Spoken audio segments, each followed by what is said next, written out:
Haleluya, Shalom dan selamat datang ke saluran Rhapsody Reality oleh Pastor Chris Oyakilome. Tajuk renungan kita pada hari ini adalah Committed sepenuhnya untuk Injil. Haleluya.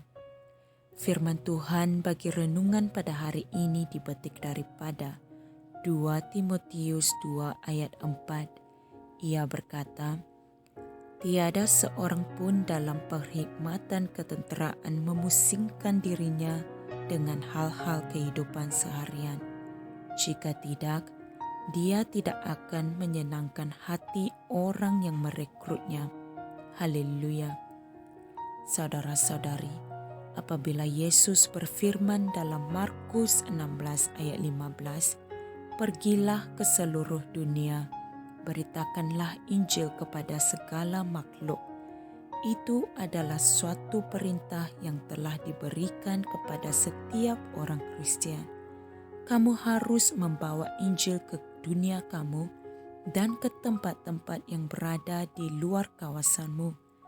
Dia juga membuat kita faham bahwa ianya bukan sekadar berjalan-jalan di taman. Dalam 1 Korintus 16 ayat 9, Paulus mengatakan bahwa sebuah pintu yang besar dan yang efektif untuk penyebaran Injil terbuka baginya, tetapi terdapat banyak musuh. Dalam 2 Timotius 3 ayat 12, dia berkata, memang setiap orang yang mahu hidup beribadah di dalam Kristus Yesus akan menderita aniaya. Walau bagaimanapun, tidak satu pun daripada hal-hal ini melemahkan semangatnya atau menghalang semangatnya untuk memberitakan Injil. Haleluya. Saudara-saudari, sebegitu juga dengan kamu. Memberitakan Injil adalah pekerjaan yang harus kita lakukan, tidak kira apa yang terjadi. Itulah sebabnya Paulus berkata dalam Kisah Para Rasul 20 ayat 24, tetapi aku tidak menghiraukan nyawaku sedikit pun, asal saja aku dapat mencapai garis akhir dan menyelesaikan pelayanan yang ditugaskan oleh Tuhan Yesus kepadaku untuk memberi kesaksian tentang Injil kasih karunia Allah. Haleluya. Paulus sudah bertekad. Kenyataan itu adalah jawabannya bagi orang yang cuba menghalangnya daripada pergi ke Yerusalem untuk memberitakan Injil oleh kerana penganiayaan yang dia pasti akan hadapi. Dalam ayat-ayat Injil sebelum ini, yaitu ayat 22 hingga 23, dia telah berkata, dan sekarang, lihatlah, kerana dibelenggu oleh Roh, aku pergi ke Yerusalem dengan tidak mengetahui apa yang akan terjadi kepadaku di sana, kecuali bahawa Roh Kudus bersaksi dengan sungguh-sungguh ke seluruh kota sambil mengatakan bahawa belenggu dan kesukaran sedang menunggu aku. Namun, dia tetap bertekad. Haleluya. Dalam bab 21 ayat 10 hingga 11, seorang nabi tertentu yang bernama Agabus bernubuat tentang bagaimana Paulus akan dipenjarakan di Yerusalem dan diserahkan kepada orang bukan Yahudi. Kesan daripada itu, murid-murid lain memujuk Paulus untuk tidak pergi ke Yerusalem. Malah mereka menangis. Namun inilah jawaban Paulus yang menginspirasikan. Apakah gunanya kamu menangis dan menghancurkan hatiku? Sebab aku bukan sahaja bersedia untuk diikat, tetapi juga untuk mati di Yerusalem demi nama Tuhan Yesus. Haleluya. Ini boleh dirujuk dalam Kisah Para Rasul 21 ayat 13. Saudara-saudari, sejauh manakah komitmenmu terhadap penyebaran Injil Yesus Kristus. Ini bukan suatu permainan. Ia sepatutnya dan memerlukan kita untuk menyerahkan segala-galanya, termasuklah nyawa kita sekiranya perlu. Kristus sememangnya layak untuk menerima semua itu.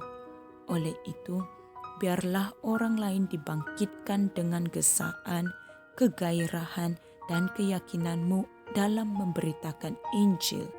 Haleluya! Mulia Tuhan kita Yesus Kristus. Saudara-saudari, marilah kita mengucapkan pengakuan ini. Aku seorang pemenang jiwa yang bersemangat. Semangatku untuk Tuhan dan untuk penyebaran Injil tiada tandingannya.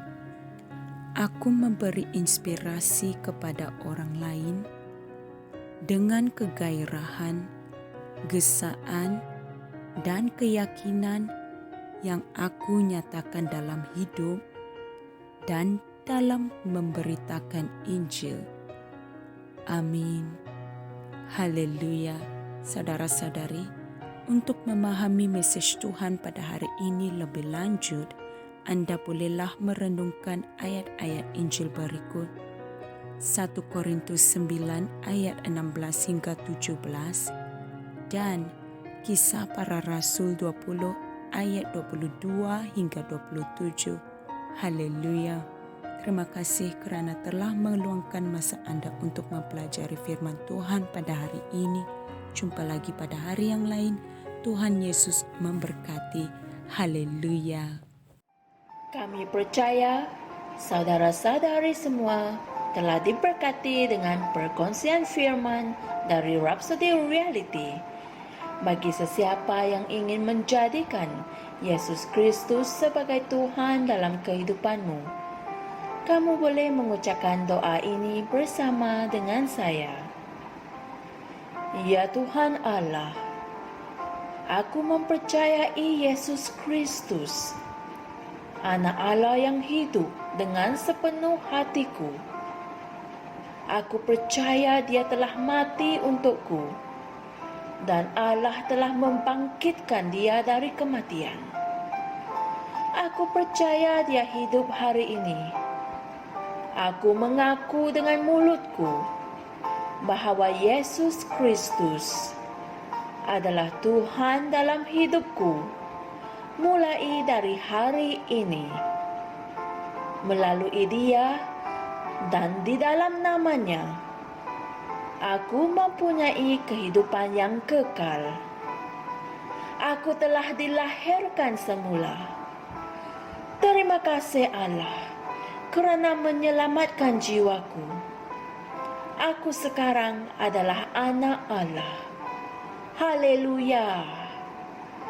Tanya, sekarang kamu telah menjadi anak Allah.